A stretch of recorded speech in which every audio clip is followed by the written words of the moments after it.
Boa noite, gente. Vim aqui falar com vocês sobre minha rotina de autocuidado. Na verdade, é um processo muito reflexivo sobre uma consulta que eu tive e eu acredito que pode ser muito válido para muitas pessoas.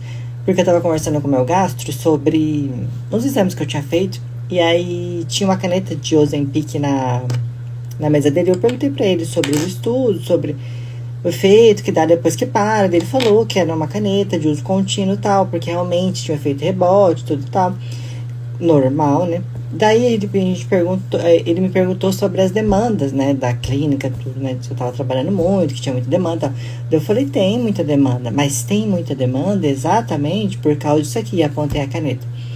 Porque as pessoas, elas têm que desenvolver um estado de consciência sobre as coisas, sobre a alimentação, sobre o que ela tem comido, sobre o quanto ela tem despejado as emoções dela naquela alimentação. E as pessoas não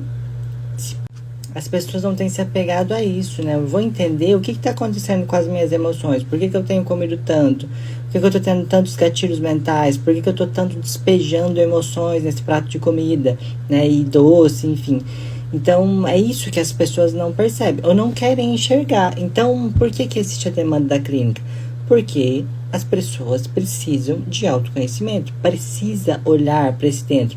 Mas ela dele falou, tem demanda para psicologia? Tem muita, só que também tem muito, só que eu falei, só que eu acredito que tem muito mais para psiquiatria, porque é mais fácil você chegar e tomar um remédio, não que não seja necessário. É, em alguns casos, muito necessário e muito importante, mas ele é um paliativo, ele não vai resolver o seu problema. Você precisa encarar algumas coisas de frente e precisa resolver alguns conflitos. Então, ele é algo que vai te ajudar, mas não vai resolver a sua vida. E a gente entrou nesse lugar muito de discussão sobre a consciência. Eu falei assim, porque realmente é mais fácil você tomar uma medicação para emagrecer do que você ver o que está te causando esse excesso de emoções depositadas nessa alimentação. É mais fácil você ter um burnout do que você perceber que você está num casamento que está uma bosta. Ou você perceber que você não está feliz no seu trabalho. Ou você perceber que não está fazendo nada sentido na sua vida. E você está muito insatisfeito com isso. Aí você começa a ocupar a sua cabeça com outras coisas.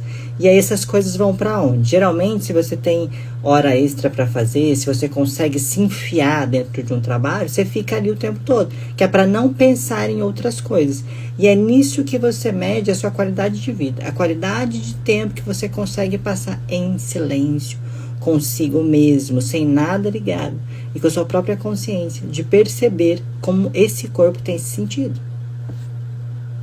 Que é claro, de estar neste lugar sem muitas cobranças, sabe? Conseguir se conectar, conseguir se sentir em paz com o que você tem vivido. E é claro que a terapia compete em você chegar e falar coisas que talvez você não consiga falar em voz alta, alguns pensamentos intrusivos, no sentido assim, às vezes eu tenho vontade de largar tudo e ir embora, e sumir, entendeu?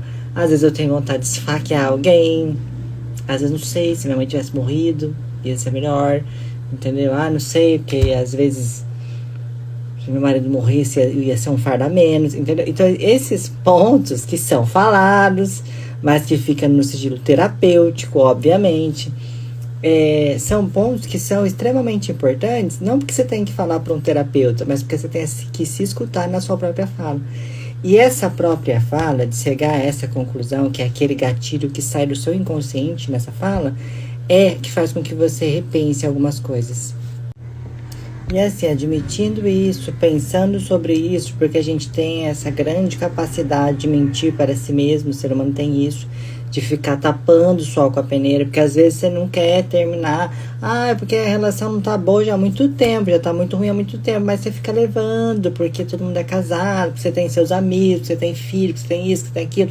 E aí você não toma uma resolução frente àquilo, você só vai levando, e um casamento, e um trabalho que é péssimo, você não gosta do que você faz, só que você vai levando, porque tem as contas, porque tem boleto, porque tem isso, que tem aquilo. Então, tapar o sol com a peneira é algo fácil, mas também te gera um processo destrutivo. E às vezes você entra em um processo depressivo e você não percebe de onde que vem. Porque você não está sabendo reconhecer o que não está bom na sua vida, entendeu? Porque você só está indo. E indo, a gente nunca vai ser feliz indo. A gente é feliz quando a gente torna-se consciente. E eu tenho a nítida percepção disso na minha vida, que foi uma das coisas que eu mais resolvi conflito, e que eu acredito que talvez seja o conflito de muitas pessoas, que quando eu percebi e aceitei que talvez a minha família não era a melhor do mundo, e que nunca ia ser, porque isso é um processo muito de consciência individual, e que só que eu os aceitava assim, e sabia que era aquilo ali mesmo, que não ia ter grandes mudanças, se tivesse, que bom, aleluia, graças a Deus. Só que se não tivesse, que também eu estivesse em paz com as pessoas que compõem o meu enredo genético, né? Então, quando eu aceitei isso, eu deixei de me cobrar, e sabendo que se alguém fosse se relacionar comigo, ela ia ter que aceitar a minha família desta forma também. Então, quando a gente aceita isso e não se cobra tanto e não gera tantos conflitos pela perspectiva do que eu queria que fosse, a gente fica mais em paz com a vida que a gente está vivendo. Aí, porque assim, às vezes as pessoas me veem na rua, me conhecem, elas acham que assim, nossa, você fala tão baixo, você é uma pessoa tão ok, você é tão equilibrada, nossa, sua família deve ser... Eu falei assim, deve ser nada. A minha família, você passar na frente de casa em qualquer hora que tiver a minha família em casa e eles estiverem falando de qualquer coisa, você vai achar que eles estão brigando de N motivos diferentes, que estão se estapeando e se esfaqueando lá dentro, de tão louco que eles são. Mas, falar mais baixo talvez seja meu pai, mas às vezes também tem os rompantes dele. Mas assim, é isso. E às vezes é isso mesmo. A gente tem que aceitar que às vezes a loucura é maravilhosa. E a capacidade da gente ficar velho é isso, de não ligar muito porque os outros pensam mais, né? No sentido assim, de se você quiser pensar e que você pense algo sobre mim, que você pense, que você fique com os seus próprios pensamentos, que os meus já estão bem resolvidos. Então é isso, você saber que não tá perfeito, de perceber que não tá perfeito, mas você conseguiu lidar com aquela grande questão. Isso é o mais importante, porque são nossas origens e é extremamente importante. E um dos maiores pilares da liderança, que é a capacidade de nem sempre se sentir aceito. Porque um líder, ele só consegue ser líder de fato e ter a gestão de pessoas quando ele consegue lidar com a própria capacidade de não ser aceito e nem benquisto por outras pessoas. Que é nisso que a gente se envolve, sabe? No sentido assim, eu aceitei os meus próprios conflitos, já lidei com eles, não preciso lidar com o conflito de ninguém. E se você gostar bem do que eu falei, se não gostar, amém, você vai ter que lidar com esse conflito, né? Que é um conflito profissional. Então a gente tem que ser adulto e maduro o suficiente para lidar com isso. Por que que grandes pessoas, às vezes estão em lideranças, não sabem dar feedback, não sabem conversar, não sabem determinar e estipular coisas em empresas? Por quê? Porque não consegue lidar com a capacidade de não nem ser sempre aceito. E é muito porque assim, a minha família fala alto, porque a gente tem origem espanhola, então a gente fala alto mesmo, é do sangue, sabe?